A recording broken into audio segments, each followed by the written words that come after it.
So this is our wild card. Remember, there are 4 regions, but the creators of the competition wanted to have 5 finalists. So this is our wild card winner because he also is from the Southeast region. So please give a very warm welcome from Elizabeth City, North Carolina, Ben Robichaux.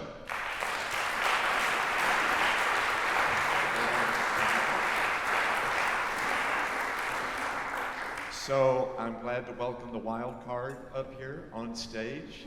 And what would you like to share with us today, either about the dance or the timing, something maybe we haven't heard of one of these categories, or about the this incredible opportunity you've just been through? Right. Well, one of the things about the competition that was actually a relief is that as a composer, the competition set forth some of the parameters.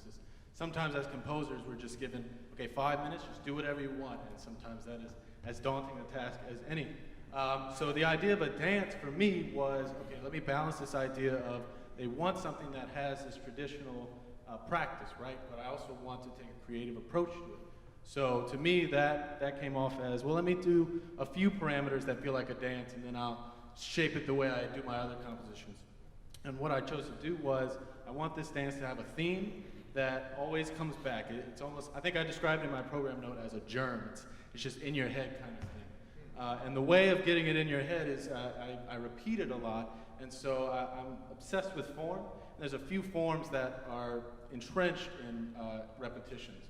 One of them is the rondo, A-B-A-C-A, where A is like the theme, and you get away from it, and then you come back. But this, I aimed at it to be a rondo, but it ended up being more of a theme and variations.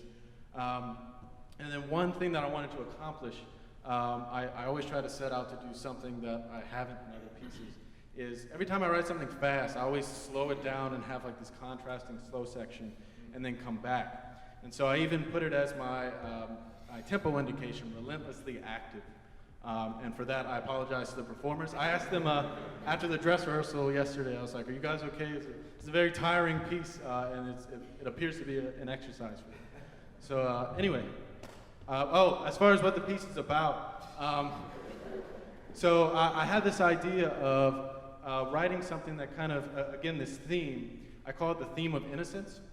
And the whole notion is that machines have this great potential for good or evil, and no matter how they're used, they don't possess those intentions.